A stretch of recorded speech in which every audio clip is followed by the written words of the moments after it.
สบายดีพ่อพี่น้องฝั่งลาวและสวัสดีพ่อพี่น้องฝั่งไทยและก็ต่างประเทศนำเด้อสำหรับคลิปนี้บ่าวพรก็ได้เดินทางมาอยู่ที่หมู่บ้านพ่อลูกหามาพร้อมกับสายฝนเนาะตอนนี้ฝนตกไปปล่อยนะพี่น้องซึ่งมาก็เห็นทางครอบครัวสุเพิ่นพากันฝนฟื้นขึ้นรถอีแตนก็น่าจะรถอีแตนญาติพี่น้องเพิ่นยืมมาแก่ฝนก็สิแห้งก็บ่แห้งได้พี่น้องเอ้ยตกประมาณซั่นนี่แหละฝนตกน้อยหนึ่งแล้วก็หยุดเนาะเมื่อคืนนี่ก็ถือว่าตกแห้งเติบกระท่อมบนพระพรนอนนะหัวเบิดนะพี่น้องเพราะมันเป็นสังกะสีเก่าสังกะสีที่กระท่อมโตที่พระพรนะปลูกอยู่ทางเฮือนไอ้แก้วอะไรเนาะแต่ที่นี่มันเป็นสังกะสีอ่อนเวลาลื้อกันแล้วมันเป็นหูเนาะว่าอยากซื้อเปลี่ยนใหม่ก็ช่วงนี้ก็บ่ค่อยมีเงินในทางพระพรก็ได้ทำได้สังกะสีใหม่ๆมันนี่ก็โอเคเลยแหละ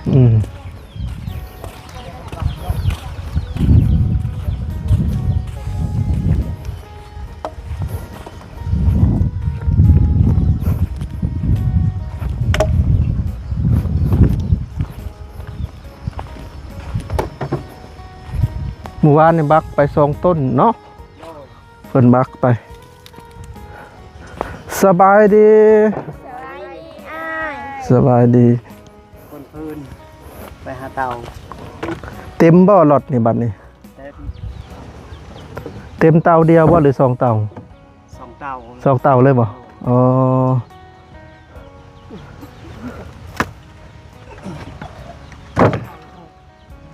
เนาะรถนี่ยืมรถญาติพี่น้องมาขนเติมน้ำมันให้เพิ่นเนาะขนไปจักเที่ยวแล้ว2 เที่ยวแล้ว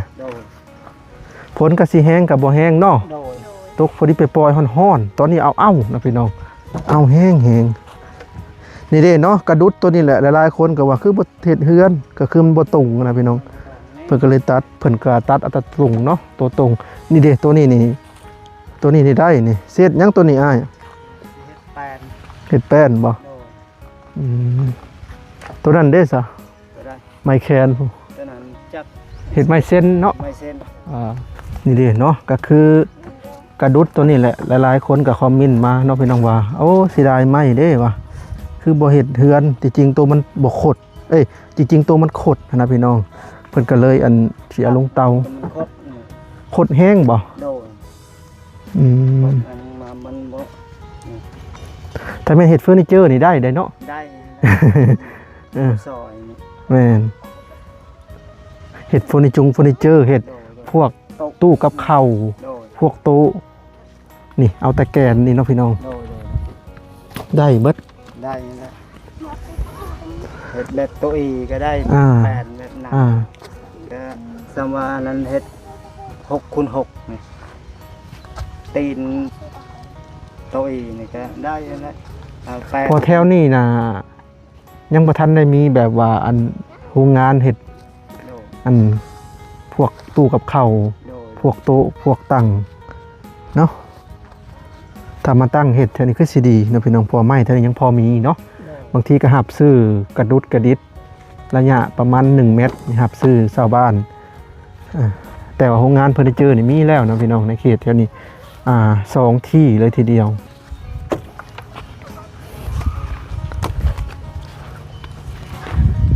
เฮ็ดนี่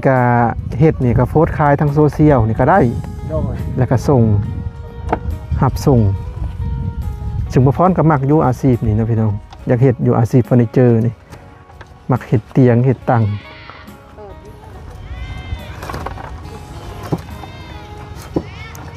เต็มคันรถละ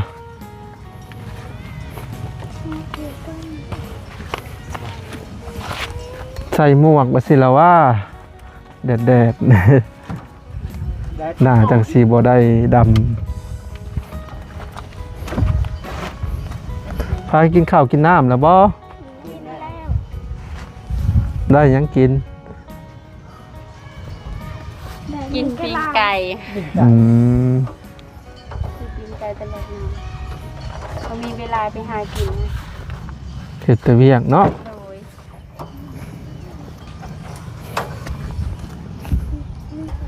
ยันมันบ่ขึ้นเลยแล้วก็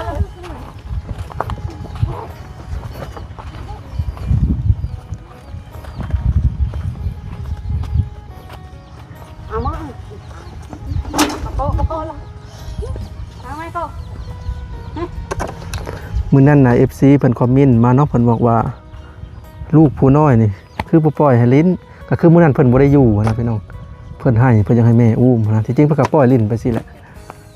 จักปีแล้วเด้คนน่ะ3 ปีฮอดบ่ 3 ปี จักเดือน 3 ปี 3 6เดือนนี่แหละ 3 ปีน่าจะ3 ปีและ5 เดือน แม่นบ่ โดยประมาณ 3 ปี5 เดือนประมาณนี้แหละเนาะ โดย เอาสิบ่ไหลบ่ หลายแล้ว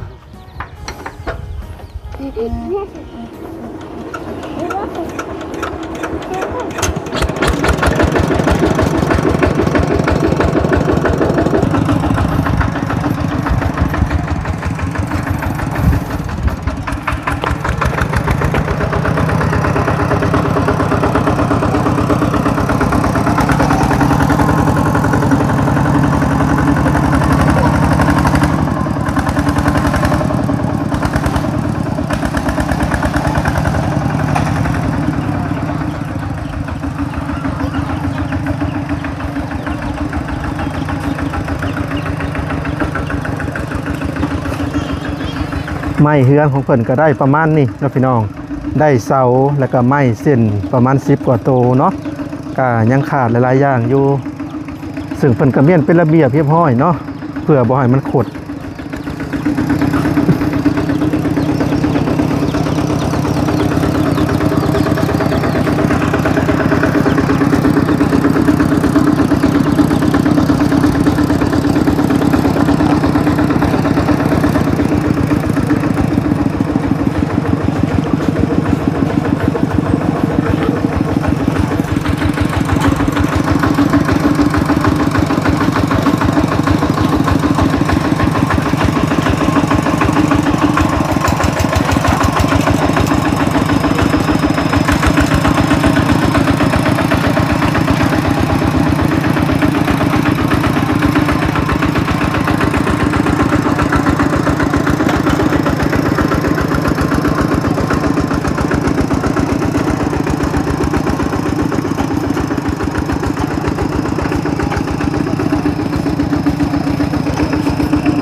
รู้แล้วเนาะเตาตัวนี้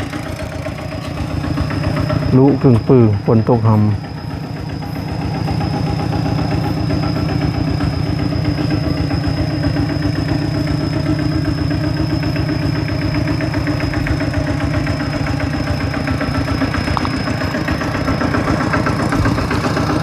ตัวฮ้อนพี่น้องเอ้ย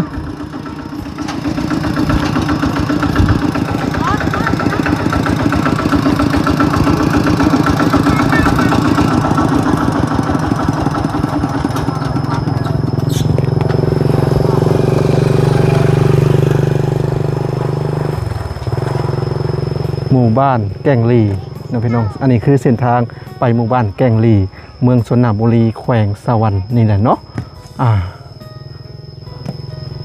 ตั้งรอบเนี่ย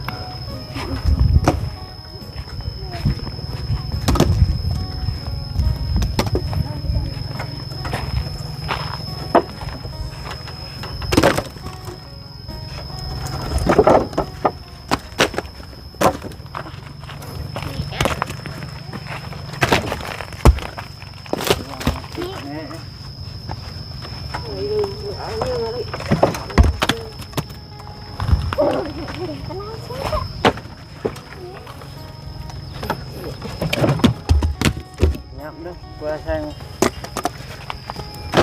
làm lúc lại tràn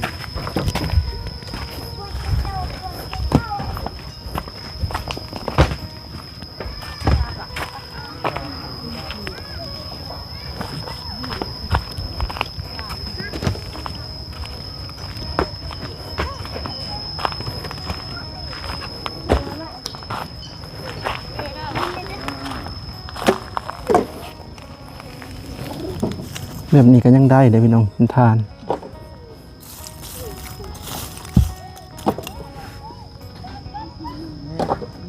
ถ้ามีเครื่องบดและเห็ดทานอัดแท่งผสมแป้งมันสับปะหลังแล้วก็กอยแล้วก็อัดแท่งก็คักคือกัน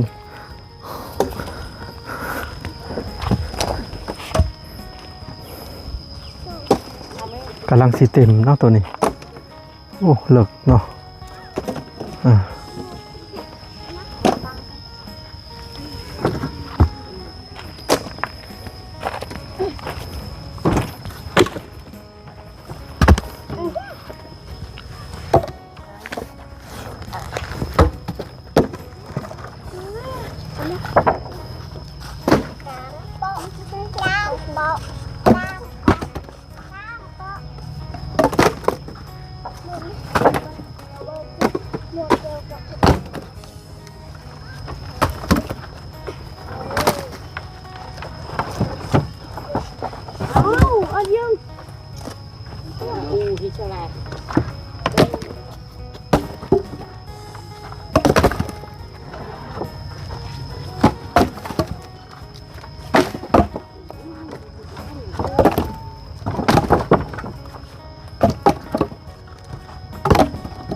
เขาหักหลังกันทรยศ ฟ้าฝนมาแล้วพี่น้องเลยนี่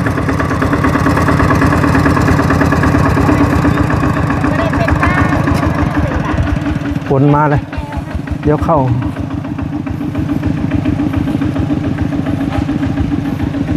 ดินก็เริ่มสุ่มเลยพี่น้องเลยฝนตก2-3 ครั้งเลยตกทีละหน่อยก็เริ่มสุ่มซื่นเลย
ฝนก็ตกบ่ได้แห้งปานใดเนาะพี่น้องแบบว่าตกค่อยๆแล้วก็เอื้อน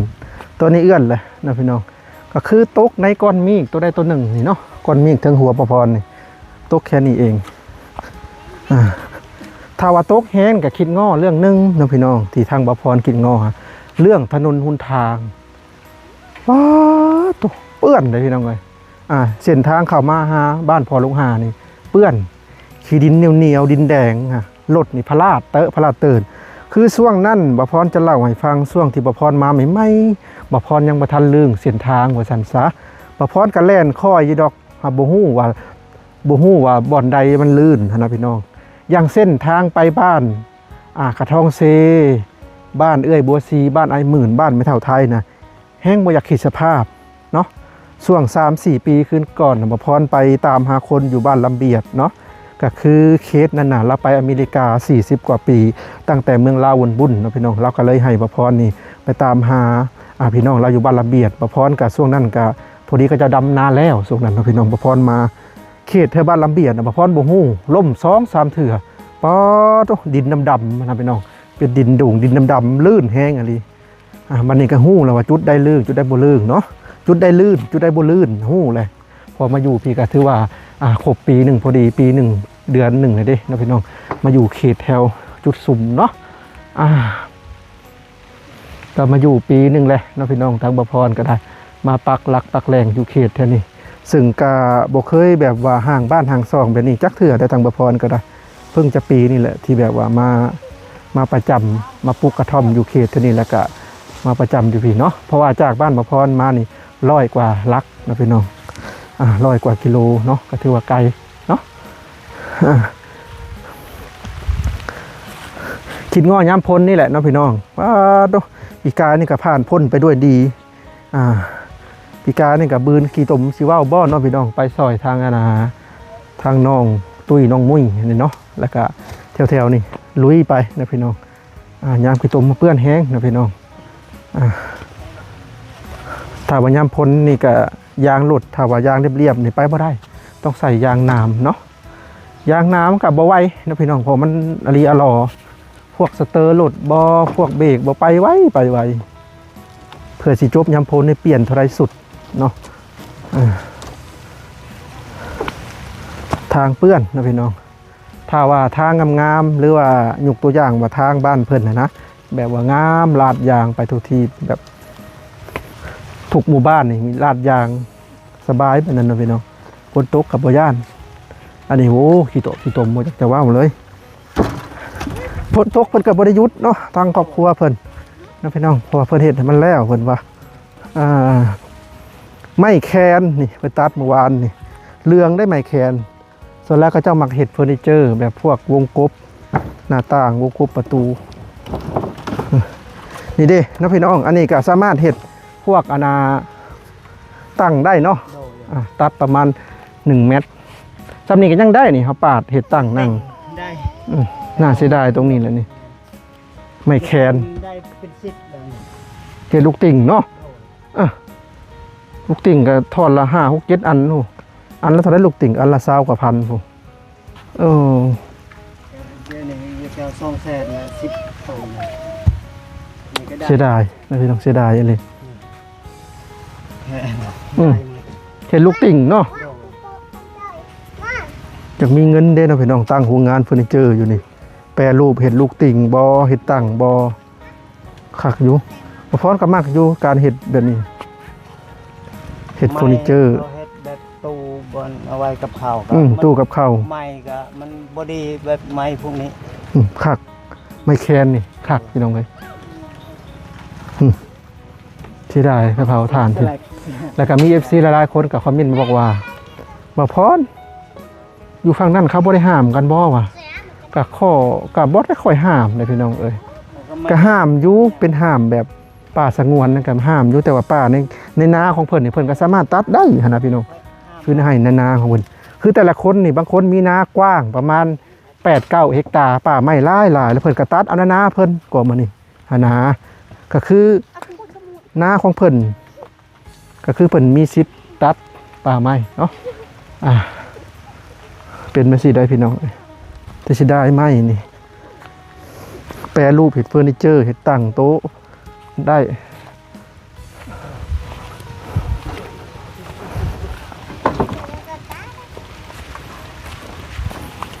แต่ว่าแปรเห็ดถ่านนี่ก็สิได้น้อยเนาะได้น้อยถ้าว่าแปรรูปเห็ดไม้พวกโต๊ะตั้งนี่ได้หลายไม่แคนเสียดายเนาะพี่น้องแต่เห็ดยังบ่ได้แปรรูปเห็ดเป็นลูกติ่งบ้านเขาก็ยังนิยมอยู่ลูกติ่งกลมๆมันนะพี่น้องแบบมัดเท่าไรมัดละ200,000 กว่าบ่มี10 อันหรือ12นี่แหละ200,000 กว่ามัดหนึ่งถึกอันละ20 กว่าพันลูกติ่งที่เขาจะอ้อมเพื่อนนะเด้ 5,000 แต่ยังนิยมอยู่เห็ดลูกติ่งทางพี่นะเอาคอยเมื่อก่อนเด้อบ่นี่เมื่อก่อนเดี๋ยวบ่พรขอตัวเมื่อก่อนนะพี่น้องให้เพิ่นเฮ็ดเวียกไปก่อนเนาะสำหรับคลิปนี้ก็มาอัปเดตเพิ่นนะพี่น้องก้าเพิ่นก็เริ่มยาวเลยได้เลยเกือบ20 เซนเลยนะพี่น้องโอ้แดดพี่น้องเอ้ยกลับก่อน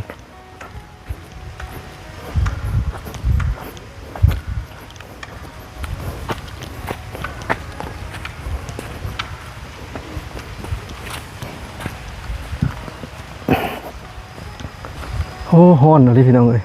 เอาล่ะพ่อพี่น้องตอนนี้ก็มาฮอดช่วงท้ายคลิปเลยเนาะซึ่งสำหรับคลิปนี้ก็ได้มาเยี่ยมยามทางครอบครัวพ่อลูกห้านะพี่น้องพอมาฮอดแล้วเพิ่นก็นี่แหละเนาะเพิ่นก็ค้นพื้นลงเตาว่าสั่นซะทั้งเพิ่นก็ได้ไปยืมรถอีแตนทางญาติพี่น้องทางเมียเนาะแล้วก็คนไปใส่เตานะพี่น้องซึ่งมื้อนี้ก็น่าจะสำเร็จเนาะการเฮ็ดเตาของเพิ่นหมายถึงว่าการเอาฟืนลงเตานะพี่น้องน่าจะเต็ม2 เตาเนาะซึ่งเพิ่นก็พักไปหลายวันพอสมควรเนาะเนื่องจากว่าเพิ่นก็มีรายเวียกทางครอบครัวเพิ่นนะพี่น้องเฮ็ดอลีอลอแต่ละมือแต่ละวันเฮ็ดตัวนั่นตัวนี้เนาะหลักๆนี่ก็คือถมดินถมน้ำสร้างบาดาลหลังจากเพิ่นเอาพื้นลงเตาแล้วเพิ่นก็สิจูดก็ใช้เวลาอยู่ทิศนึงแต่ละเตาเนาะพี่น้องหลังจากนั้นเพิ่นก็มาเฮ็ดเวียกต่อเนาะเฮ็ดไปเรื่อยๆหั่นแหละเนาะหลังจากนั้นก็เฮ็ดไปแล้วก็อีกสักระยะ 2-3 ทิศก็สิได้ดำนาอีกนะพี่น้องซึ่งเฮือนของเพิ่นก็ยังบ่ทันแล้วนะพี่น้องเพราะว่าเพิ่นต้องรอปาดไม้ตัวนั้นก่อนเพื่อจะมาต่อเติมอีกเนาะเพิ่นก็มีรายเรียกเฮ็ดเรื่อยๆเนาะพี่น้องบ่ได้อยู่บ่ได้เซาเนาะเอาพี่น้องเอ้ยสำหรับคลิปนี้บ่พรก็สิได้ขอตัวลำลาเลยเด้อเอาไว้อีพีหน้ามาพ้อกันใหม่เนาะสำหรับเคสพ่อลูกห้าแม่ลูกห้าหรือว่าครอบครัวขยันนั่นเองเนาะซึ่งบ่พรก็สิได้ขอตัวไปพักผ่อนก่อนนะพี่น้องเพราะตอนนี้นะร้อนแฮงนะพี่น้องฝนตกใหม่ๆนี่ก็ร้อนอะไรเนาะถ้าเอาแบบนี้ฝนตกแบบนี้ถ้าตกอลีอลอก็โยเฮ็ดออกได้พี่น้องบัดนี้เนาะสำสิกินเฮ็ดแหละคือปีกาที่บ่พรได้มาอยู่เขตแถวนี้ก็ป้าเฮ็ดนี่กินก็บ่ไหวนะพี่น้องสารพัดเฮ็ดเนาะปีนี้ก็สิคือกันนะพี่น้องเข้าปีที่2เลยเด้อยู่เขตแถวจุดสุ่มบ้านตังวายลำทวายนะพี่น้องก็ถือว่าเข้าปีที่2นะตามที่บ่พรคิดเบิ่งก็บ่แน่นะพี่น้องว่าทางบ่พรนี่จะอยู่เขตแถวนี้ดนปานใดเนาะอันนี้ก็บ่แน่ใจนะพี่น้องก็คือจะอยู่ไปเรื่อยๆหั่นแหละนะพี่น้องจนกว่ามือใดมือหนึ่งที่เฮามีอีกอย่างแหละมีแนวเห็ดแนวหาทางใหม่บางทีก็อาจจะได้ไปทางใหม่ก็มีเนาะอันนี้ก็บ่แน่นะพี่น้องเรื่องอนาคตเนาะจึงถามว่าบ่พรมีอนาคตบ่กะปัจจุบันนี่ก็บ่มีนะพี่น้องมีแต่นี่แหละเฮ็ด YouTube อย่างเดียวหั่นแหละเนาะเฮ็ด YouTube แบบนี้แหละก็ถามว่ารายได้ YouTube มันหลายบ่กะช่วงนี้ก็แทบจะกินแกบนะพี่น้องรายได้เดือนหนึ่งคือ2 เดือนที่ผ่านมาบ่พรได้เดือนละ100ปลายนะพี่น้องว่ามาแล้วก็เศร้าใจเนาะเดือนละ100ปลายนะพี่น้อง170 160เพราะว่าช่วงนี้บ่ค่อยมียอดวิวเด้พี่น้องเนาะเดือนละ100ปลายก็บ่มีแนวเฮ็ดทั้งบ่พรหรือว่าบ่ลาก็พากันสู้เฮ็ดแนวนี้นะพี่น้องเนาะก็ถือว่าท่ออยู่ช่วงนี้ก็ได้รายได้100ปลาย170 160เดือนนี้ก็คือกันนะพี่น้องแต่ได้ก็สู้ๆต่อไปทางซุมเฮาก็ได้เนาะเอานะพี่น้องสำหรับคลิปนี้ขอตัวไปก่อนเด้อเอาไว้อีพีหน้าพบกันใหม่เนาะไปแล้วพี่น้องสบายดีและสวัสดีเด้อ